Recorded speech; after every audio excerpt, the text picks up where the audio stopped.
সাধু, সুধা আর বিশ্রাম, আর হলো শাস্ত্র বা বেদ, ভাগবত। আচ্ছা, এই চারটে পাওয়া যাবে কোথায়? এই যে আমি সামনে নিয়ে চলবো, এই চারটে পাওয়া যাবে কোথায়? এই পাওয়ার কথাটি আজকে এই শ্লোকে পাঠ হয়েছে। এই চারটি আপনারা আজই পেয়ে যেতে পারেন, জীবনে প্রয়োজন পেতে পারেন। একটি জায়গায় গেলে এই চারটি জিনিস একই সাথে পাবেন। সেটা হলো একান্তিন যস্যন কথানঞ্চ বাঞ্ছন্তি যে বই ভগবৎ প্রবর্ণা। এটা শ্রীমৎ ভাগবতেরই শ্লোক। আর বলছেন অত্যদ্ভুতম তচ্চরিত্রং সুমঙ্গলং গায়ত আনন্দ সমুদ্র মগ্না।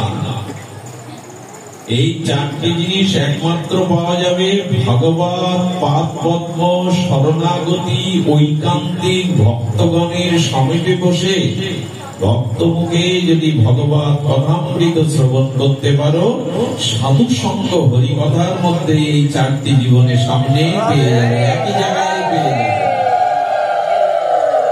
এগুলি একই জায়গায় পেয়ে যাবে যদি সুমঙ্গলময় শ্রী হরির চরিত গুণ কীর্তন কখনো সাধুমুখে হয়। সেই শ্রী হরির চরিত সদা ঐকান্তিক নির্মল চরিত্র শুদ্ধ সাধুমুখে যদি হরিকথা শ্রবণ করে, তাহলে এই চারটি আমাদের জীবনে পরম প্রাপ্তি রূপে ধরা দেবে। আজকের আলোচনার ভূমিকা এইখানে,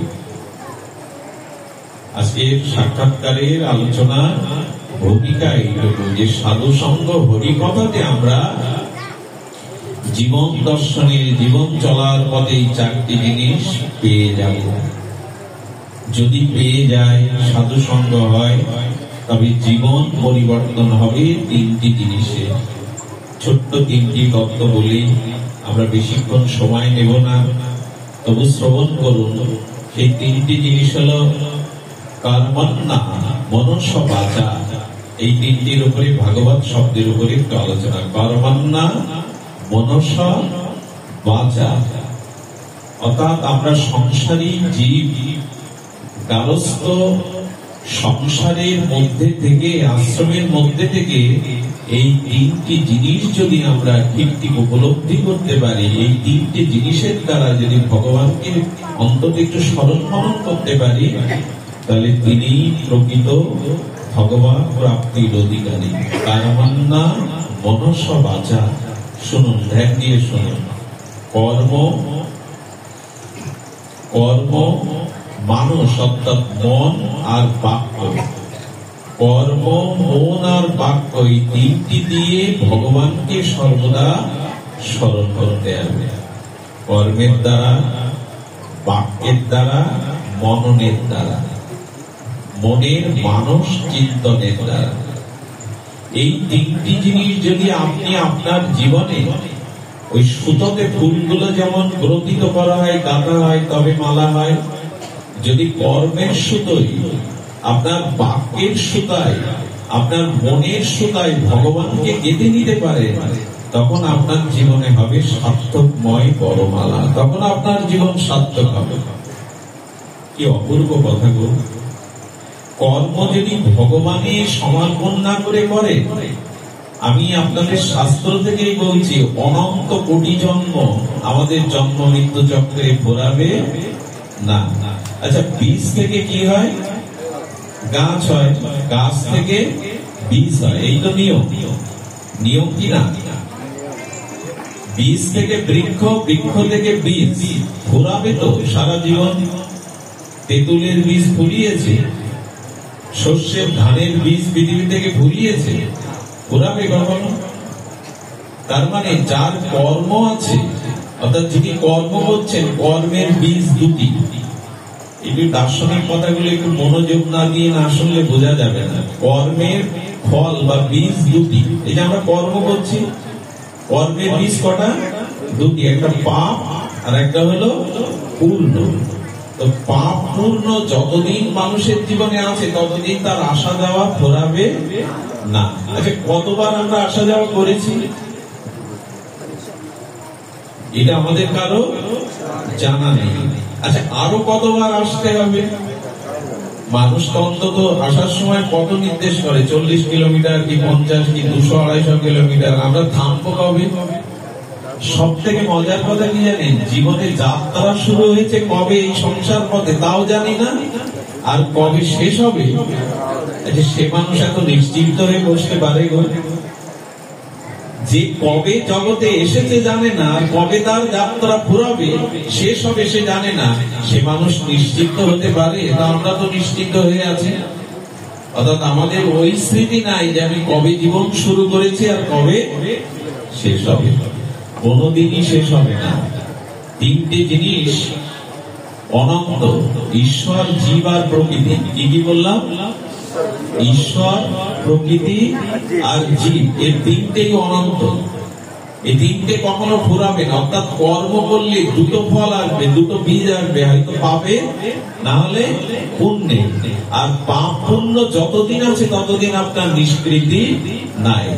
আচ্ছা, একটা বেল কাটা পড়ে আছে, 5-6টা কাটা একটা ডালে ভিজে পড়ে আছে, আপনি চলতে চলতে জুতা পায়ে দেখে একটা কাটা ফুটে গেল, তখন কি করেন? আরো যে কাটাগুলো আপনার সামনে আছে, যে কাটার মধ্যে ফুটেছে, তখন থেকে আর একটা কাটা নিয়ে ওই বৃত্ত কাটাকে তুলে ফেলে। তুলে দুটো কি করে? যে কাটাটা দিয়ে তুললেন, যে কাটাটা বৃত্ত হয়েছে, যন্ত্রণা কাতরাচ্ছে, সেই কাটাটা যা দিয়ে তুললেন, ওই তোলা কাটাটাও কি রেখে দেন কাছে? দুটোই ফেলে দেয়। তো ঠাকুর মশাই, নরোত্তম ঠাকুর বলছেন, পাপ পুণ্য দুটোই পরিহার করো, দুটোই রেখো না। দুটোই রাখলে আসা যাওয়ার কারণ হবে। আমরা বড় পূর্ণ করতে ব্যস্ত, জানেন? আমরা যা কিছু করি যাতে পূর্ণ হয়, দান ধ্যান যাগ যজ্ঞ, বস্ত্রদান, ঔষধ দান, অন্নদান, যা কিছু করি পূর্ণের লোভে। কিন্তু ঠাকুর মশাই বললেন, পূর্ণ সে সুখের দাম, তার না লইও নাম। নরোত্তম ঠাকুর বললেন, পূর্ণের নামটা মুখে নিও না। আরে বাবা, এরকম কথা কেউ বলেনি। আরে পাপ না হয় ছাড়লাম, পুণ্য ছাড়বো? বললো, পাপের থেকে আরো পুণ্য বেশি বাধা। এসব ঠাকুর মশাইয়ের কথা। বলে পাপের থেকে আরো পুণ্য বেশি বাধা। কিরকম জানেন? বৈষ্ণবরা, ভক্তরা বলছে, প্রভু আমাকে মুক্তি দিও না, নরকে দাও। আমাকে মুক্তি দিও না, আমাকে নরকে দাও। মুক্তি দিলে আর সেবক তত্ত্ব থাকবে না, মিশে যাবো ভগবানের সাথে, তাদের সেবা থাকবে না, ভজন থাকবে না, তাই তো? তো নরকে দাও কেন? বলো, নরকে পাপ ভোগার পরে যখন জন্ম নেব, তখন ওই পাপ ভোগার পরে, যন্ত্রণা ভোগার পরে, পাপ ক্ষয়ের পরে, তখন একটা শুভ সংস্কার পাবো। কিন্তু স্বর্গে গিয়ে ভোগ করে যদি আসি, তাহলে আবার যদি জন্মাবো, তখন ওই ভোগের সংস্কার থেকে যাবে। এই জন্য বলছেন যে পাপ আর পুণ্য দুটোই এড়িয়ে চলো। তাহলে কি থাকবে মাঝখানে? বলে ভক্তিকে রাখো। পূর্ণ সে সুখের দাম, তার না লইও নাম, পাপ পূর্ণ দুই পরিহর। এটা আমার কথা না, ছিল ঠাকুর মশাইয়ের কথা, নরোত্তম ঠাকুর মশাইয়ের কথা। বলে পাপ এবং পুণ্য যতদিন থাকবে, ভোগ করতে তোমাকে বারবার আসা যাওয়া করতে হবে। তুমি ভক্তিটাকে রাখে না। তো সেই ভক্তি কি? ভক্তির শুরুটা কি? যে কর্মই আপনি করবেন, সেই কর্ম ভগবানের প্রীতির জন্য করুন। কি করে বোঝায় বলেন তো? যে কর্মই আপনি করুন, এই জন্য যদি বলে কি কর্ম, তো ভগবান সেখানে বলছেন, যৎ করোষি যদন্নাসি যজ্জহৌষি দদাসি যৎ তপস্যৌষি অন্তেয় তৎকুরুষ মদার্পণা। তুমি যা কিছু খাও, যা কিছু কর্ম করো, যা কিছু যজ্ঞ করো, হোম করো, এবং তুমি যা কিছু করো আমাকে স্মরণ করে, অর্পণ করে করো। আমরা করি তো। ভগবানের সমর্পণ করার অর্থ হলো নিজের কর্তৃত্ব না থাকা, আমি করছি, এবং কর্মফলের আশা না রেখে কর্ম করা। আচ্ছা, ওই বীজ থেকে বৃক্ষ, বৃক্ষ থেকে বীজ, বীজ থেকে বৃক্ষ ঘোরাবে একটা উপায় করলে। ওই যে ধানটা, ওই ধানটা যেখানে পড়বে, জল পেলে ওখান থেকে অঙ্কুর হবে, কিন্তু ধানের খোসা ছাড়া। ধানের খোসা ছাড়ালে কি হয়? চাল থেকে কখনো অঙ্কুরুদ্ধ হয়? চাল কখনো অঙ্কুরুদ্ধ হবে? খোসা ছাড়াও।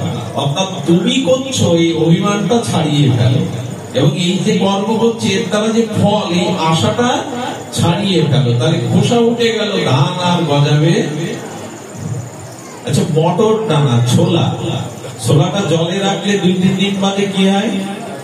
বড় হয়ে সাদা অঙ্কুরোদ্গম হয়, প্রত্যেকে দুটো দল বের হয়ে ছোলা গাছ হয়ে গেল। কিন্তু ছোলাটা যদি বালিতে ভাজা ছোলার অঙ্কুর হবে জলে রাখলে?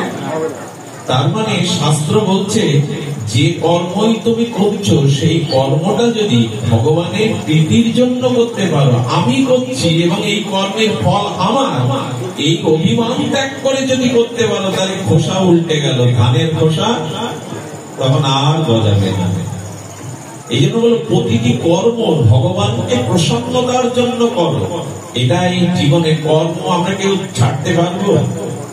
দেখুন, শাস্ত্র বলেছে সকাল থেকে আপনি ঘুমানো পর্যন্ত যত কর্ম আছে সব কর্মই আপনি ভগবানকে সমর্পণ করে করবেন। গৌর ভক্তদের কিভাবে দিন শুরু হয় দেখুন, বিছানার থেকে চোখ খুললো, শুরু হয়ে গেল গৌর গৌর গৌর গৌর গৌর গৌর হে কৃষ্ণ কৃষ্ণ কৃষ্ণ কৃষ্ণ কৃষ্ণ কৃষ্ণ হে, শুরু হয়ে গেল। এবার বিছানা থেকে মাটিতে পা দেবেন তো ভূদেবী, গোবিন্দের দুজন স্ত্রী নারায়ণের, এক শ্রীদেবী এক ভূদেবী, হে মা তোমার বুকে পা রাখছি, ভূদেবীকে। এরপরে স্নান করতে গেলেন, জলে হাত দিয়ে কি বললেন? গঙ্গে চ যমুনাশ্চৈব, গঙ্গা যমুনা সরস্বতীর নাম করে। কেউ স্নান করতে গিয়ে একটা স্নানের মন্ত্র আছে, গয়া গঙ্গা হরি বল হরি, গয়া গঙ্গার নাম নিলেন। আচ্ছা, স্নান করে ঘাটে উঠলেন, কি সূর্যের দিকে তাকালেন, সূর্যকে প্রণাম করলেন, জবা কুসুম সংকাশ্য। এসে ভগবানের চরণে তুলসী দিতে গেলেন, সে গোবিন্দায় নমঃ রাধিকায় নমঃ বললেন। অন্ন পেতে গিয়ে কেউ ব্রহ্মার্পণাং ব্রহ্ম হবি ব্রহ্মান্ন ব্রহ্মণ ভূতম ব্রহ্মৈবস্তেন গন্তব্যম ব্রহ্মকর্ম সমাধিগম। বিবাহে গেলে ব্রহ্মার নাম, বিবাদে পড়লে মধুসূদনের নাম, ঔষধ খাওয়ার সময় বিষ্ণু নাম। প্রতিটা কাজে, প্রতিটা কর্মে ভগবানের নাম বা ভগবানকে স্মরণ করে প্রতিটি হিন্দুর চলা উচিত। তাহলে এই কর্মটা পাপ পুণ্য, আপনার জন্ম মৃত্যু কোনো কারণ না হয়ে ভগবানকে অর্পণ করলে সেই কর্মের দ্বারা আপনার ভক্তি লাভ হয়ে জন্ম মৃত্যু থেকে আপনি মুক্ত হতে পারবেন। আচ্ছা, রামচন্দ্র রাবণকে বধ করার পরে তাকে অশ্বমেধ যজ্ঞ করতে হয়েছিল পাপ স্খলনের জন্য। অস্থির নামে শুনুন,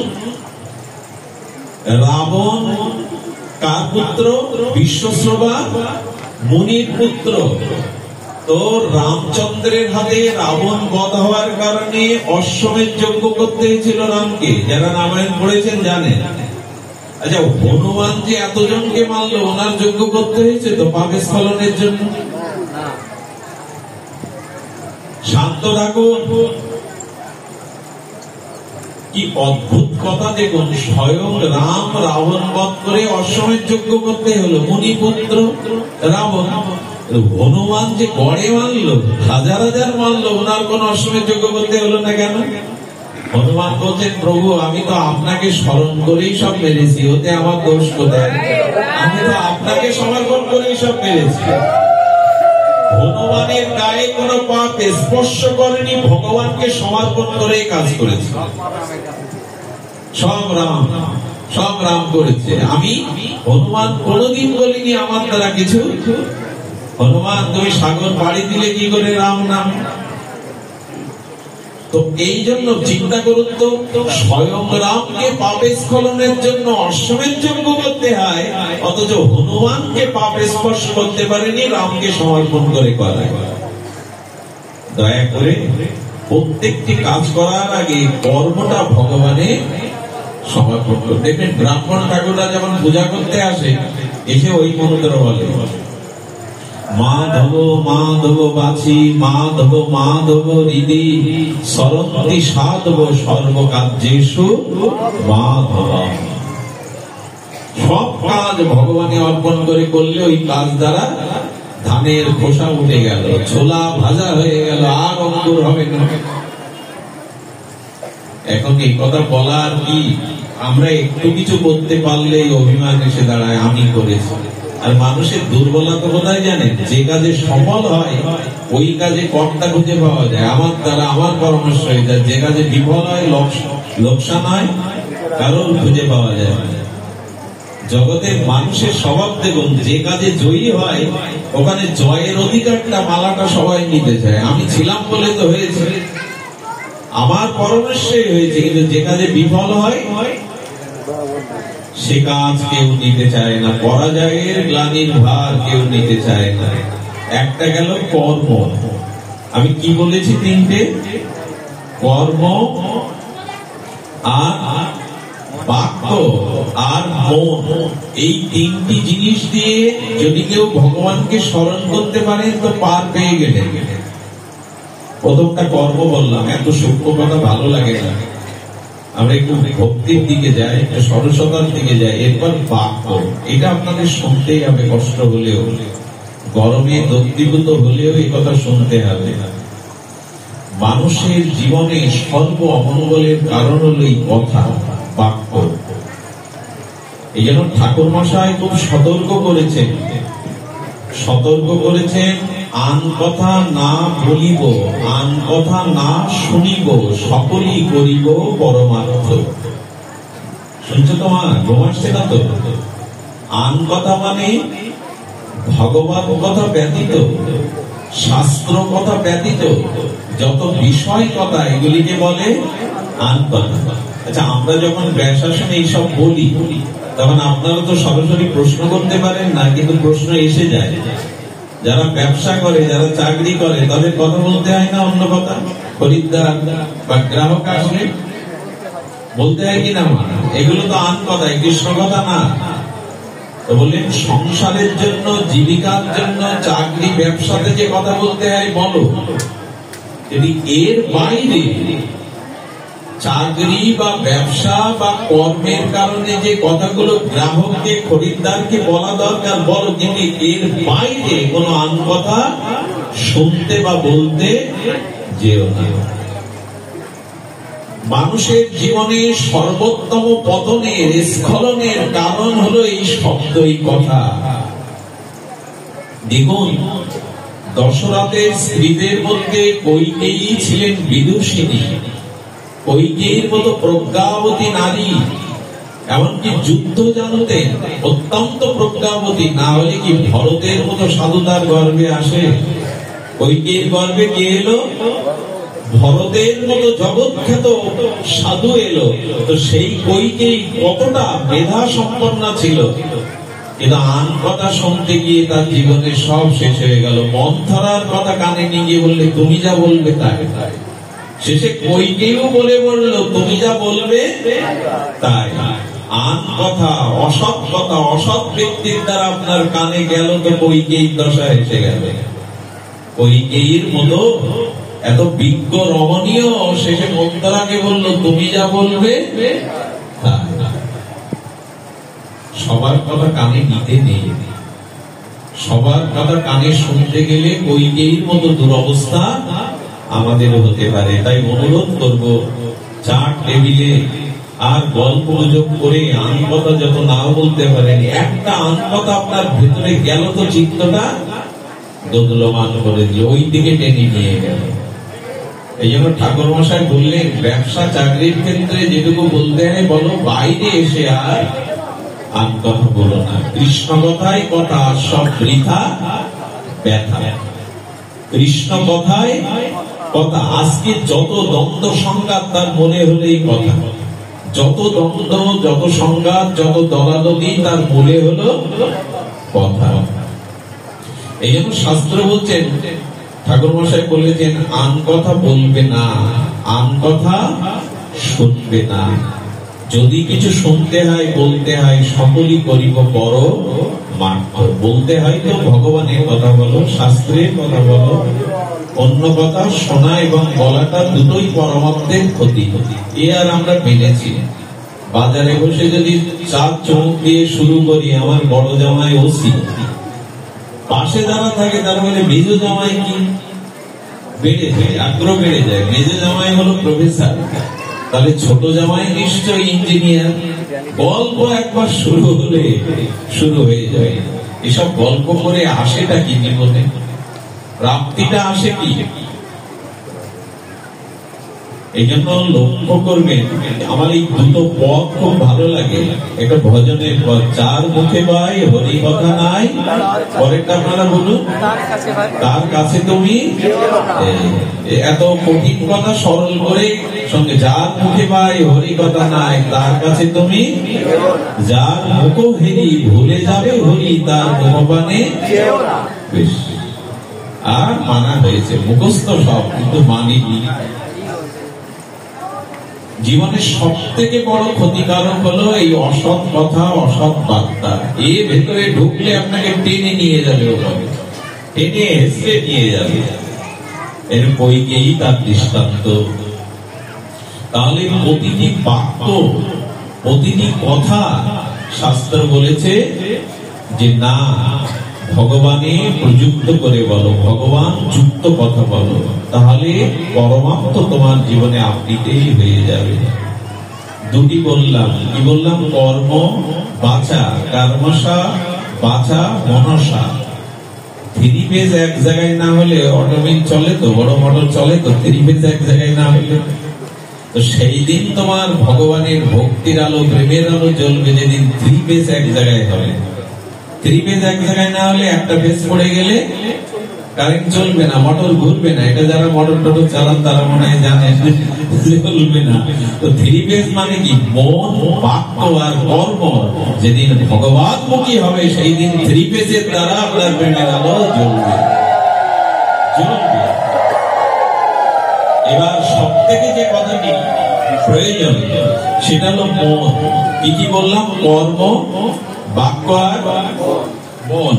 এই ভজন সাধন মুখে না, চোখে না, ভজন সাধন কোথায়? মনে। ভজন কিন্তু মনের জিনিস, বাইরে লাফালাফি দাবাদাবির জিনিস। মানে লাফালাফি দাবা মানে আমি আমার কীর্তনের কথা বলছি না।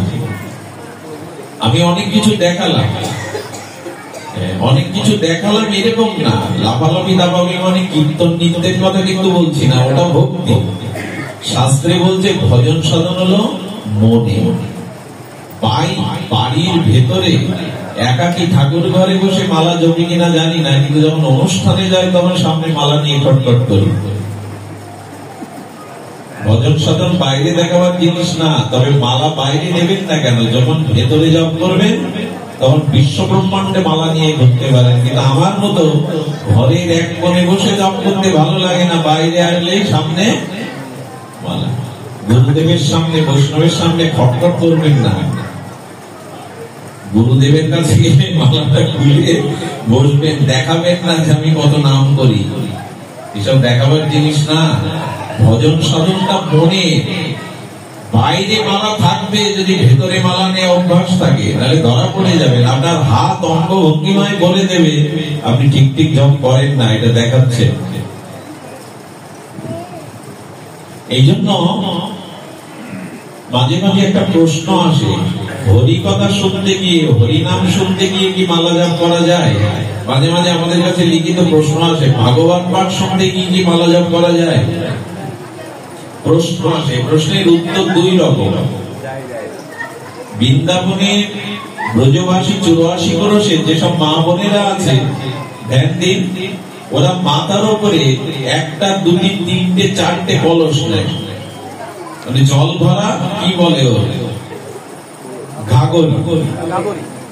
গাগরি বা ঘাগরি যাই বলে, ওরা আমি দেখেছি নিজে চোখে, একটার পর একটা জল ভরা কলস নিয়ে ওরা মাথায় হাত দিয়ে হেলে দুলে আসে।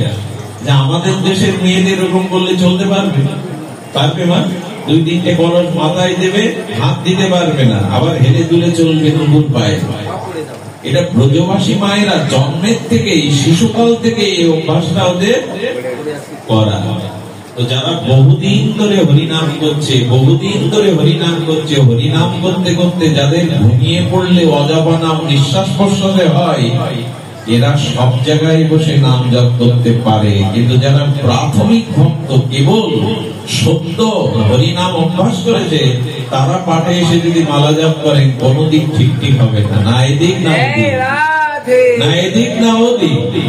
এই জন্য প্রাথমিক যারা নাম জপ করছেন তারা হরিকথা শুনতে এসে নামের মালা নিতে গেলে ওদিকে ভুলাবে, না হলে এদিকে ভুলাবে। কিন্তু যাদের বহুদিন ধরে নাম নেওয়া অভ্যাস, তারা ঘুমের মধ্যেও নিঃশ্বাসে প্রশ্বাসে নাম নিতে পারবে, তারা এখানে বসে মালা নিতে পারবে না।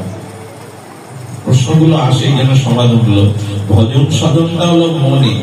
আমি একটা দৃষ্টান্ত দিয়ে আপনাদের এই তিনটি তত্ত্বের মীমাংসা করব। এই তিনটি তত্ত্ব প্রকাশ করেছিলেন মা যশোদা। একটু ভাগবতে চলে যায়, যশোদার চরিত্রে গিয়ে দেখে এই তিনটে ভেস কিভাবে মিলিয়েছেন যশোদা। ভোর বেলা গোপালকে আঁচলের তলের থেকে নামিয়েছে, একেবারে পুরো অন্ধকার ঘরে বাস করতে নেই, রাত্রে ঘুমাতে নেই, কোন মৃদুবন্ধ আলো রাখলেও রাখতে হবে। আগেকার দিনে মানুষ প্রদীপ জ্বালিয়ে রাখতো। ঘোর অন্ধকারে থাকলে পাপ বুদ্ধি বেশি আসে, মাথার ভিতরে অসৎ বুদ্ধিটা বেশি আসে। এই জন্য একটা মৃদু আলো ঘরে জ্বালানো রাখতে হয়, শাস্ত্র এই কথাই বলেছে। রাতে মানুষের ভোগ বাড়ে, ভোগবৃত্তি, মানসিক ভোগের চিন্তাটা রাতে বেশি বাড়ে। এই জন্য রাতে সাধকরা বেশি ভজন করে, ওদিকে রাত দুটোই ওঠে, এদিকে ভজন করে রাতে, কারণ রাতে ভোগ বৃত্তিটা মানুষের বাড়ে। এই জন্য রাতের সময়টা কে কিভাবে কাটাচ্ছে, এতে টিভি দেখে না তাস খেলে না গল্প দিয়ে, এতে বোঝা যায় তার চরিত্র বা স্বভাব কেমন। রাতের মানুষকে দেখবে, কোন মানুষের স্বভাব চিনতে গেলে সে রাতে কি করে এটা দেখলে বোঝা পারবেন এই মানুষটার উদ্দেশ্য লক্ষ্য কোন দিকে।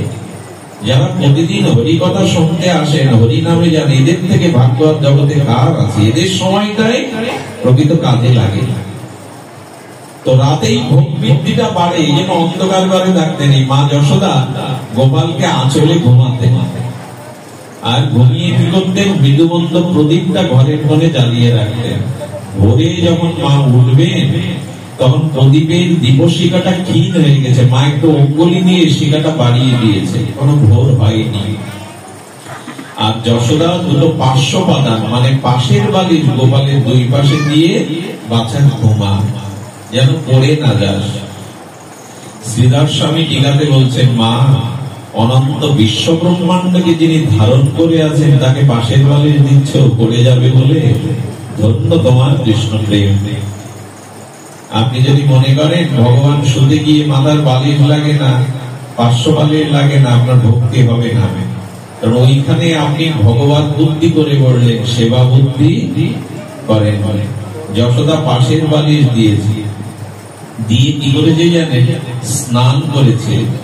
স্নান করে তিলক নিয়ে আর দধি মন্থনে বসে গেছেন। আচ্ছা, ভোরবেলা স্নান করলো কেন মা? যদি বলি নিজের পেটের ছেলেকে তুমি কিছু খাওয়াবে, নিজের সন্তানকে, তাতে মার স্নান করার কি দরকার? অনেকেই বলে কি জানেন, ভোরবেলাকে স্নান করে মন্দিরে যেতে হবে কেন? মন ঠিক থাকলে হলো।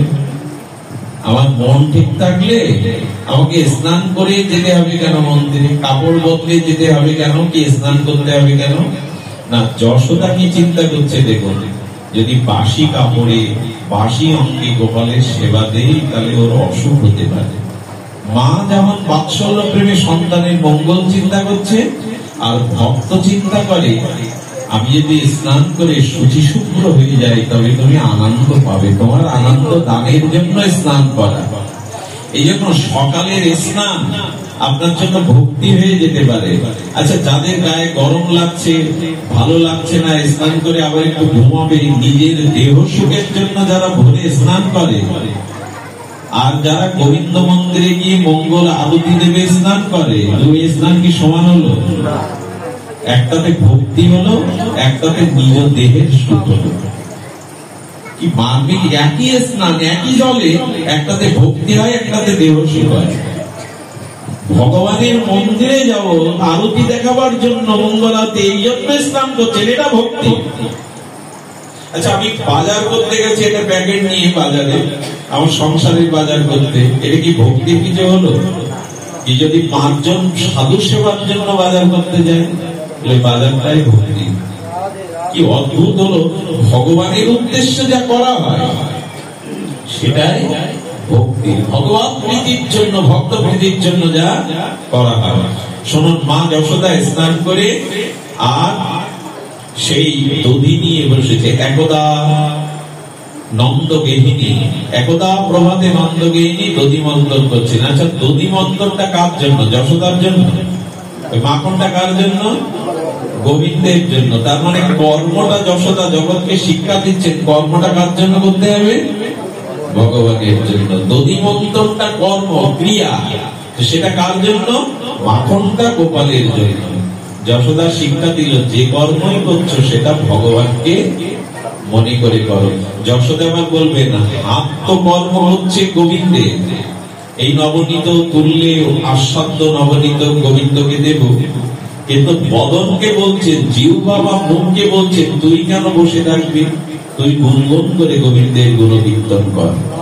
আমি আগেই বলি যে কর্মান্না মনসা বাচা, অর্থাৎ কর্ম, মন আর বাক্য, এই তিনের দ্বারা যখন আপনি ভগবানকে স্মরণ করতে শুরু করবেন, তখনই কি দশা হয় দেখুন, কি প্রাপ্তি হয় দেখুন। যশোদা মুখে মুখে গোবিন্দের গুণকীর্তন করছে, আর সেই গুণকীর্তন ভেদ করে ব্রহ্মালোক ভেদ করে বৈকুণ্ঠে চলে যাচ্ছে। আর যশোদা মা মনকে বলছে, তুমিও ভাই কেন পড়ে থাকবে? আমার হাত গোপালের কর্ম করছে, ননি তুলছে, আমার মুখ গোপালের গুণকীর্তন করছে, আর মনকে বলছে তুমিও ফাঁকা থাকবে কেন? ওগো, তুমি গোবিন্দের লীলাগুলি, যেমন রঙ্গন ক্রিয়া, গোবিন্দ কিভাবে হামাগুড়ি দেয়, কিভাবে সে পুতনাকে বধ করলে, এই লীলাগুলো মনে মনে স্মরণ করো। দশরা মানে মা যশোমতী মায়ের তিন ফেস এক জায়গায় হয়ে গেল। কি হলো? কর্ম, বাক্য আর মন। মনে মনে গোবিন্দের লীলা চিন্তা, মুখে গোবিন্দের গুণকীর্তন, আর হাতে গোবিন্দ সেবা। তনু মন প্রাণ যেই করলো, কি ঘটে গেল জানেন? কৃষ্ণ তখন পেছনে উঠে মা আঁচল ধরে মাকে ডাকছে। তখনও ঘুম থেকে ওঠার সময় হয়নি গোপালের, আগে উঠেছে। মা, মা, ক্ষুধা লেগেছে। শাস্ত্র এখানে কি বলছেন দেখুন ভাগবতে। যশোদা চিন্তা করেছে গোপাল ঘুমায়, মানে এখন যদি ঘুম থেকে ওঠে আমাকে কোনো কাজ করতে দেবে না। মায়েরা তো তাই করে সকালে, ও যদি ওঠে তাহলে আমার কোনো কাজ করতে, অর্থাৎ ভগবানকে ঘুম পাড়িয়ে রাখার চেষ্টা করছে যশোদা, যাতে কাজগুলো করি। কিন্তু তনুমন প্রাণ দিয়ে ভগবানকে ডাকছে। ভগবান সংকেত দিচ্ছে, আমাকে ভুলে থেকেও যদি, অর্থাৎ আমার কাছে না এসেও যদি কেউ তনুমন প্রাণ দিয়ে আমাকে স্মরণ করে, তখন তাকে আমার কাছে আসতে হয় না, আমাকে তার কাছে যেতে হয়, আমি তার কাছে যাব। আমরা কাজ করছি, মুখে কথা বলছি, মনে অনেক কিছু স্মরণ করছি, কিন্তু ভগবান কেন্দ্রিক না হয় আমাদের কাছে কৃষ্ণ আসছেন। আপনাদের কি বলবো, ওই দিন কৃষ্ণ ডাকতে ডাকতে কেঁদে ফেলেছে, ক্ষুধা লেগেছে। মা খেতে দাও, মা খেতে দাও, ক্ষুধা লেগেছে। কাঁদতে কাঁদতে রাতের কাজল গুলো আর চোখের জলে এক অদ্ভুত রূপ ধারণ করেছে গোপাল।